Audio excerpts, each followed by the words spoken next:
Bonjour tout le monde, aujourd'hui je vais vous présenter le cours Amibes et Amibiases. Commençons par le plan du cours. On a l'introduction en grand 1, en grand 2 on a l'épidémiologie, comporte petit 1 classification, en petit 2 morphologie, en petit 3 cycle évolutif, en petit 4 mode de contamination, en petit 5 répartition géographique, en grand 3 on a la clinique, puis on a en grande 4 le diagnostic, en grande 5 le traitement, en grande 6 prophylaxie. Grand 1 introduction. L'OMS a défini en 1969 l'amibiase comme étant l'état dans lequel l'organisme héberge Entamoeba histolytica avec ou sans manifestation clinique. Sa prévalence était estimée à 500 millions de cas, dont environ 10% seulement présentent des signes cliniques. On admet actuellement que sa prévalence est de 50 millions de cas, car on a longtemps confondu Entamoeba histolytica, qui est une amibe pathogène hématophage, à l'Entamoeba dispar, qui est une amibe non pathogène et non hématophage. Grand 2, épidémiologie. Petit 1, classification. Les amibes appartiennent à l'embranchement des protozoaires, au sous-embranchement des Sarcomastigophora, à la classe des Rhizopoda, à l'ordre des Amoebidae, à la famille des Entamoebidae, au genre Entamoeba, Endolimax ou Pseudolimax. Alors, en ce qui concerne les espèces, on a une seule espèce qui est pathogène pour l'homme, Entamoeba histolytica. Les autres amibes parasites du côlon sont des saprophytes, ne sont pas pathogènes. On cite l'Entamoeba dispar, Entamoeba hartmanni, Entamoeba pollici, Entamoeba coli, Endolimax nanus, Pseudolimax butchli. Une espèce est retrouvée dans la bouche, c'est Entamoeba gingivalis. Actuellement, dit Entamoeba fragilis est classé parmi les flagellés, autrefois parmi les amibes. Et à côté de ces parasites, ces amibes parasites, l'on peut être aussi contaminé par des amibes libres à l'origine de méningoencéphalite souvent mortelle. La contamination dans ce cas se fait par voie rhinopharyngée ou transcutanée. Morphologie en petit 2. Donc avant d'entamer la morphologie des amibes pathogènes pour l'homme qui est l'Entamoeba histolytica, on doit d'abord parler de la morphologie générale des amibes parasites de l'homme. Les amibes sont des micro-organismes, donc unicellulaires, de forme irrégulière, se déplacent à l'aide de pseudopodes, dits aussi rhizopodes.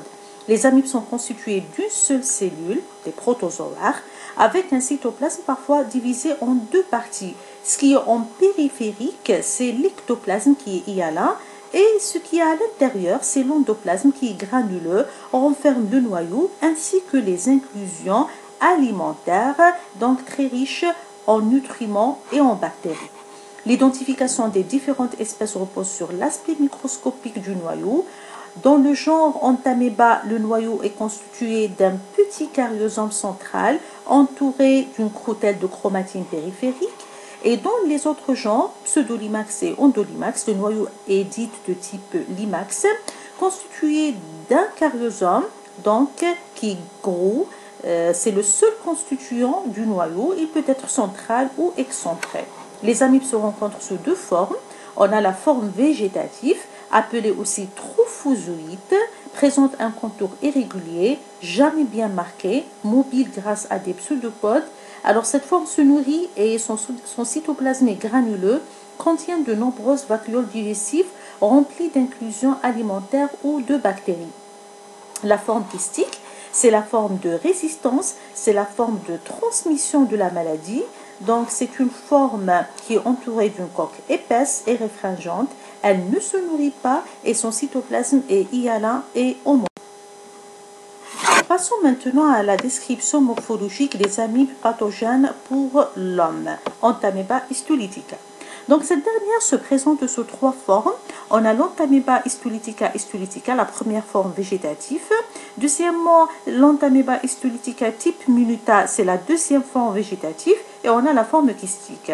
Entamoeba histolytica, alors on voit bien dans la figure.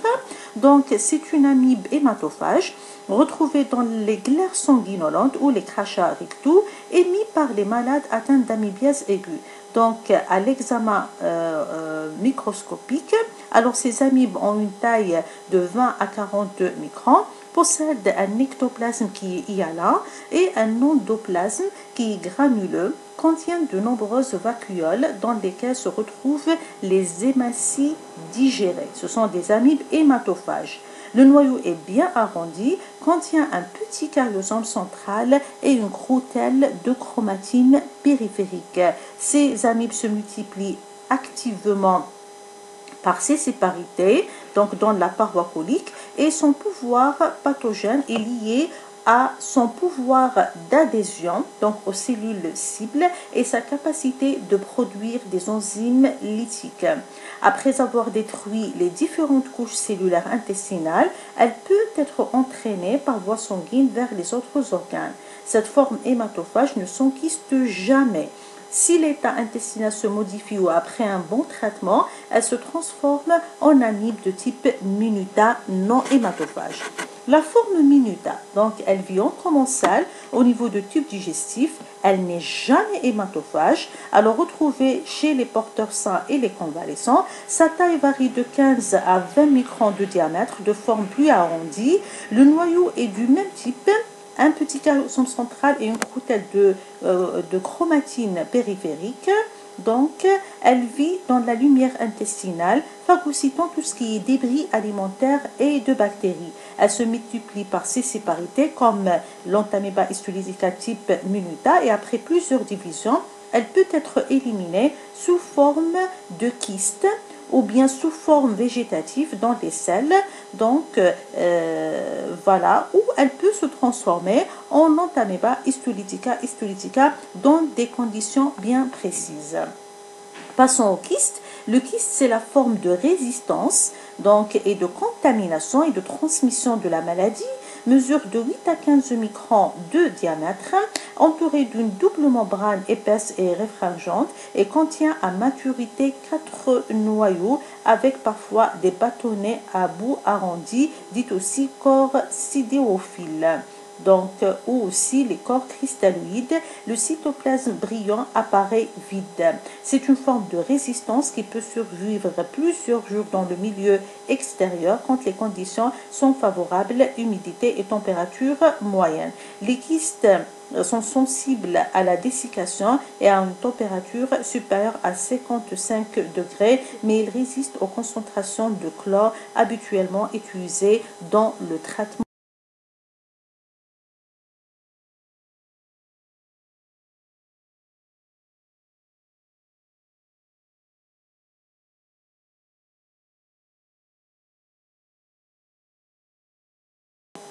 Mode de contamination. Donc l'amibiase est une maladie liée au péril fécal. Son mode de contamination peut être indirect par l'ingestion de l'eau et des aliments souillés par des kystes mûrs à 4 noyaux. Le rôle primordial des insectes et des mouches ainsi que des blattes dans le transport passif de ces kystes des selles sur les aliments. Le mode de contamination aussi peut être direct ou interhumain par le biais des mains sales dans les collectivités où l'hygiène est rudimentaire ou bien lors des relations sexuelles oro-anales.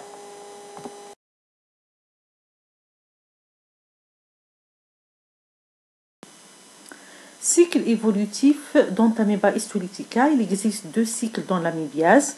Le premier cycle est dit normal, non pathogène chez les porteurs sains, et le cycle anormal, pathogène, où l'amibe devient hématophage. Alors, en ce qui concerne le cycle normal, après l'ingestion, la membrane du kyste va être lisée, libérant une amibe à 4 noyaux au niveau du côlon.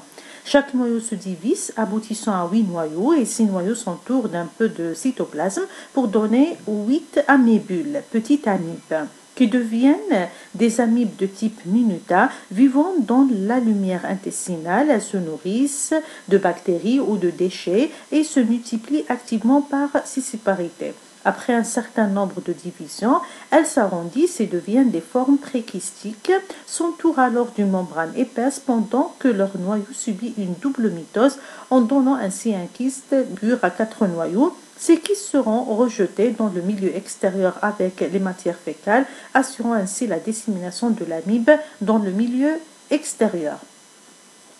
Ainsi, ce cycle non pathogène, appelé cycle infestation, ne donne aucune altération de la muqueuse intestinale et aucun signe clinique.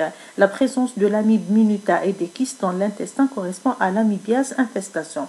En ce qui concerne le cycle anormal ou le cycle dit pathogène, l'amibiase maladie apparaît lorsque la forme minuta se transforme en forme hématophage histolytica, et ceci sous l'influence de plusieurs facteurs. Alors, ces facteurs sont la virulence d'une souche d'Entamoeba histolytica, semble être un facteur primordial, l'altération de l'état général, le déséquilibre de la flore bactérienne dû aux médicaments, en général l'abus des antibiotiques, l'irritation de la muqueuse intestinale, un régime alimentaire déséquilibré. Donc, les facteurs immunologiques, l'état immunitaire de l'hôte jouent un rôle important. Alors, les cas d'amibiase colique compliquée ou hépatique sont plus fréquents chez l'enfant, la femme enceinte et les sujets malnutris ou alcooliques. Mais l'amibiase est rare chez les sujets VIH positifs. Alors, qu'est-ce qui va se passer au cours du cycle pathogène? La forme minuta va alors augmenter de taille et devenir Entamoeba histolytica, amibe hématophage, qui a la capacité de produire des enzymes lytiques qui détruisent les cellules épithéliales de la muqueuse intestinale. Une brèche est ainsi réalisée et les amibes vont creuser en donnant les ulcérations en coup d'angle. Vont creuser la muqueuse intestinale en créant des ulcérations dites en coup d'angle. La muqueuse saigne et les amibes phagocytent les hématies. Elles se multiplient activement par sessiparité. Certaines amibes hématophages vont être éliminées dans le milieu extérieur avec les glaires sanguinolentes, tandis que les autres amibes hématophages vont pénétrer plus profondément dans la sous-muqueuse, entraînant la formation des abcès ouverts dans la muqueuse intestinale appelés abcès en bouton de chemise, à partir desquels on aura la diffusion des amibes qui pourront passer dans les capillaires mésentériques et ainsi être véhiculés par voie sanguine jusqu'au foie le plus souvent, mais peuvent dépasser le premier foyer métastatique en passant dans les vénules sushépatiques par le cœur droit, puis les artères pulmonaires des parois alvéolaires, où elles peuvent s'arrêter ou gagner le cœur gauche et être lancées dans la grande circulation. On peut trouver plusieurs localisations métastatiques au niveau du cerveau, au niveau du rein, au niveau des reins, au niveau de la rate. Alors, ce cycle pathogène se retrouve dans l'amibiase aiguë et sous l'effet du traitement ou parfois parfois spontanément, certains amibes hématophages regagnent la lumière intestinale et se transforment en Entamoeba histolytica type minuta. Comme on a déjà dit, Entamoeba histolytica ne s'enquiste jamais. Répartition géographique. L'amibiase est une maladie cosmopolite liée au péril fécal. Donc, plusieurs acteurs épidémiologiques favorisent la dissémination de cette maladie, comme l'absence d'hygiène fécale, surtout l'utilisation agricole de l'engrais humain, l'absence de l'hygiène individuelle liée aux mains sales, le climat chaud et humide qui prolonge la survie des kystes dans le milieu extérieur. De ce fait, elle est répandue surtout dans les régions chaudes et humides d'Afrique, d'Amérique latine et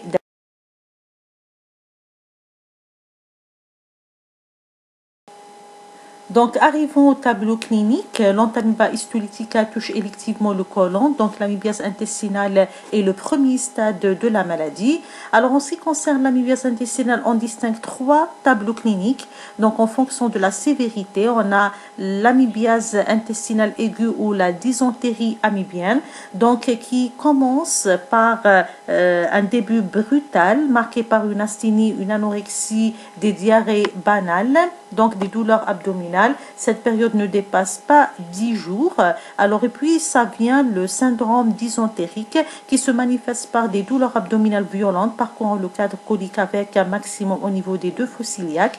Un ténesme qui est la contracture douloureuse du sphincter anal qui se termine par l'envie impérieuse d'aller déféquer et des selles glérosanguinolentes ou dites aussi crachats rectaux, donc nombreuses de 8 à 15 par jour. L'état général est conservé, la pyrexie est de règle. L'évolution est favorable. Alors, si le malade il est convenablement traité, mais en absence donc de traitement, donc, ou bien si le terrain il est fragilisé, dénutri, maltraité, l'amibiase évolue vers la chronicité et les rechutes, ainsi que les complications. On distingue les perforations intestinales, on distingue les hémorragies intestinales et l'amébome, qui est une pseudo-tumeur colique sèche au niveau du sécom et qui se manifeste par un tableau de subocclusion intestinale.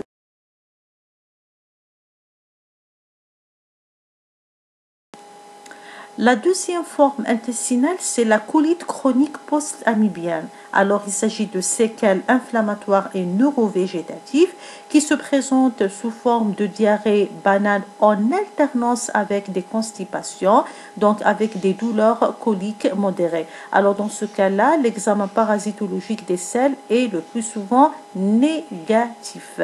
Les colites fulminantes ou l'amibiature aiguë, alors ce sont des formes rares et gravissimes, rencontrées en général chez les sujets dénutris, les enfants, les femmes enceintes, les accouchés, marquées par un syndrome dysentérique très sévère. Il est souvent compliqué de perforation colique et d'hémorragie intestinale associée dans 75% des cas à un abcès du foie. Le pronostic demeure sombre. L'amibiase hépatique, on sait que le foie c'est le premier cible donc de l'amibiase après l'intestin.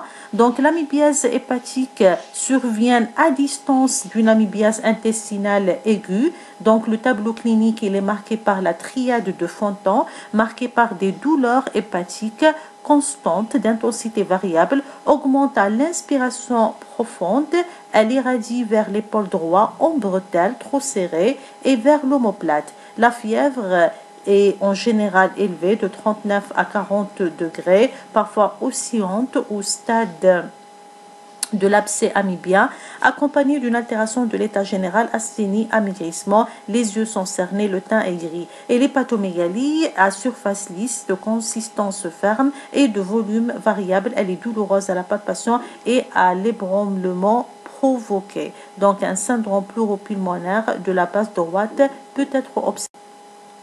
L'amibiase pleuropulmonaire, 20 à 50% des amibiases hépatiques se compliquent de localisation pulmonaire. Généralement, le mécanisme de l'atteinte pulmonaire se fait par contiguïté à travers le diaphragme ou par voie lymphatique ou sanguine.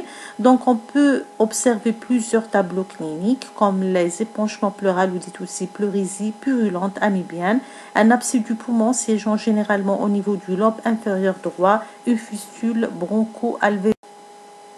Autre localisation, on a l'amibiase péritonéale, amibiase péricardique, amibiase cutanée, amibiase cérébrale, même aussi amibiase rénale et amibiase pancréatique. Diagnostic.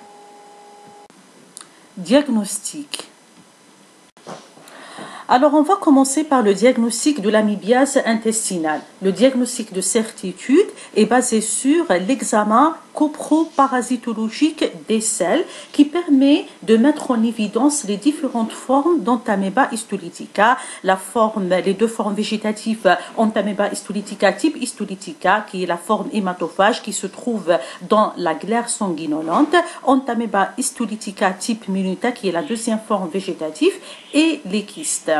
Mais avant de commencer l'examen microscopique des selles, le patient doit être préparé à l'avance. Donc, quelles sont les conditions de l'examen parasitologique des selles? Le patient doit arrêter la prise de médicaments 3 à 4 jours avant l'examen, tels que les mucilages, les produits à base de charbon, les sels de bismuth, les huiles de paraffine, les suppos gras. Il doit se soumettre à un régime pauvre en résidus la veille de l'examen, éviter les féculents, les légumes verts, les fruits, les oléagineux, la viande rouge, s'assurer que le patient n'a pas reçu de produits de contraste et il faut faire 3 examens parasitologiques successifs à 3 à 4 jours d'intervalle parce que l'émission des parasites est intermittente. Les selles doivent être de préférence émises au laboratoire ou apportées très rapidement dans un flacon sec bouché moins de 30 minutes. Si le patient n'arrive pas à acheminer les selles dans ce délai, alors on peut donner un fixateur qui permet de fixer les différentes formes parasitaires comme le formol à 5%, le fixateur MIF de Sapero et Lawless et le fixateur polyvinylique de Brook et Goldman. L'examen parasitologique des selles s'effectue entre lame et lamelle. L'examen s'effectue au microscope optique au grossissement 40, permet de visualiser les différentes formes d'Entamoeba histolytica. Alors, on peut aussi faire un examen après coloration. Alors, différentes techniques de coloration peuvent être utilisées. On a la coloration entre lame et lamelle, méthode de Baillanger et Farag. On a aussi qui permet de visualiser les cytoplasmes en couleur rouge et les structures nucléaires en noir. La deuxième technique, c'est la technique de Sapero et Lawless. Cette technique permet de colorer la membrane nucléaire en noir et le cytoplasme en rouge. D'autres techniques de coloration, c'est la fixation-coloration d'un frottis humide. Alors, on va confectionner un frottis de sel et puis on va le fixer et le colorer sans le sécher. On a la technique en un temps, c'est la méthode de Kohn, et on a la technique en 3 temps, méthode de Heidenhain, où on a la fixation, coloration d'un frottis sec. C'est-à-dire, on va confectionner un frottis de sel, on va le laisser sécher et puis on va le colorer. C'est la méthode de Brook et Goldman. L'immunofluorescence directe à l'aide d'anticorps monoclonaux permet de visualiser les amibes dans les produits pathologiques plus facilement que les méthodes de coloration classiques. Les méthodes de concentration généralement sont très utiles en cas de pauciparasitisme, c'est-à-dire au cours des infestations légères. Donc le but c'est de rechercher les kystes d'Entamoeba histolytica qui peut être facilité par ces techniques d'enrichissement. Alors citons les méthodes diphasiques, ce sont des méthodes utilisant deux réactifs non miscibles, l'un à queue comme l'acide acétoacétique au cours de la technique de Baillanger ou le formol au cours de la technique de Ricci, et l'autre l'hypophyse et l'éther qui permettent la réalisation d'un coefficient de partage. La mise en culture des amibes. Alors généralement, il est conseillé de pratiquer une culture à chaque fois que le clinicien suspecte fortement une amibiase, alors que l'examen direct s'avère négatif. Elle est utilisée surtout pour la production d'antigènes pour le diagnostic immunologique. Alors on a plusieurs milieux de culture. On a les milieux de culture ordinaires comme le milieu de Doble et Laidlaw, le milieu de Cleveland et Collier et le milieu de Balamut. Et on a les milieux artificiels axéniques. Alors, les cultures axéniques ou bien sont considérées axéniques seulement après avoir démontré qu'elles ne contiennent aucun organisme cellulaire vivant ni bactérie. En ce qui concerne le prélèvement au cours de rectoscopie, généralement les prélèvements rectoscopiques sont à éviter, surtout en période de dysentérie amibienne, parce que ces méthodes sont très douloureuses. Donc, mais si l'examen il est possible, il faut l'effectuer. Donc, on fait un simple écouvillonnage rectal avec prélèvement de glaire recouvrant les ulcérations qu'il faut ramener le plus tôt possible au laboratoire qui pratique un examen direct avec la recherche d'Entamoeba histolytica à l'examen à l'état frais, puis coloration et la mise en culture. Alors, en ce qui concerne la biopsie, alors si l'examen par écouvillonnage est négatif, alors on va réaliser des biopsies qui sont fixées dans le bois pour un examen anatomopathologique. Arrivons au diagnostic de l'amibiase hépatique. Alors, il faut savoir que au cours de l'amibiase hépatique, l'examen parasitologique des selles est négatif du fait que cette forme clinique survient à distance de l'amibiase intestinale. Alors, ce qui nous oriente vers une amibiase hépatique, c'est une perturbation du bilan biologique avec une hyperleucocytose supérieure à 10 000 globules blancs par millimètre cube, une anémie fréquente du fait que les amibes sont hématophages et une perturbation du bilan hépatique avec l'augmentation des phosphatases alcalines et des transaminés. transaminase. Mais les éléments de diagnostic de certitude alors sont basés premièrement sur la ponction de l'abcès hépatique au cours d'une laparoscopie ou au cours d'une échographie qui va ramener un pu chocolat. Donc souvent sans amib, on procède à un examen direct entre l'âme et la mêle, à une coloration et à une mise en culture. Mais généralement, ce diagnostic est négatif du fait que les amibes restent accolées à la paroi de l'abcès en raison de leur caractère hématophage. Le diagnostic sérologique, le but de ce diagnostic, c'est la recherche des anticorps anti-entamoeba histolytica. Donc l'indication du diagnostic sérologique, c'est au cours de l'amibiase invasive, donc c'est-à-dire au cours des atteintes intestinales malignes et l'amébanque dans 70% des cas et au cours des atteintes hépatiques dans 95% des cas. Diagnostic sérologique, donc plusieurs techniques utilisées pour le diagnostic sérologique de l'amibiase. Donc tout dépend de l'antigène utilisé, la nature de l'antigène utilisé. On a les techniques utilisant des antigènes figurés comme l'immunofluorescence indirecte, donc employant un antigène figuré, c'est l'amibe entière. Elle permet de révéler les sites antigéniques de surface avec un seuil de spécificité de 1 sur 50. L'évolution des anticorps, les anticorps apparaissent dès le 3e ou le 4e jour après le début de la maladie. Leur taux s'élève rapidement pour atteindre parfois 1 sur 800, reste en plateau pendant environ 20 jours et diminue doucement pour se négativer au bout d'une année. D'autres techniques utilisant des antigènes solubles. Donc l'antigène est un ultrasonat d'amibes issu d'une culture axénique. On cite l'hémagglutination indirecte, facile à réaliser, rapide et spécifique et très sensible, avec un seuil de spécificité 1 sur 128, trop sensible. Son interprétation est difficile. Après guérison, elle peut rester positive pendant plusieurs années. La technique ELISA, elle utilise des antigènes amibiens très purifiés. Elle est donc très spécifique, rapide et sensible. Sa valeur est comparable à celle de l'immunofluorescence indirecte et son gros avantage, c'est d'être automatisable. Le seuil de spécificité est 1 sur 400.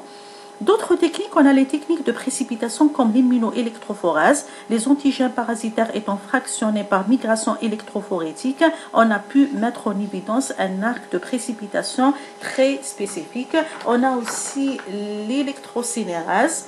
Alors, ou bien ce qu'on appelle aussi contre-immunoélectrophorèse sur acétate de cellulose. Ces résultats sont superposables à ceux de l'immunoélectrophorèse, évite les inconvénients de l'immunoélectrophorèse comme la longueur de la technique, c'est-à-dire qu'elle prend beaucoup de temps, donc par rapport à l'électrocinérase, et exige une quantité importante d'antigènes et de sérum. Donc l'électrocinérase permet d'éviter les inconvénients de l'immunoélectrophorèse.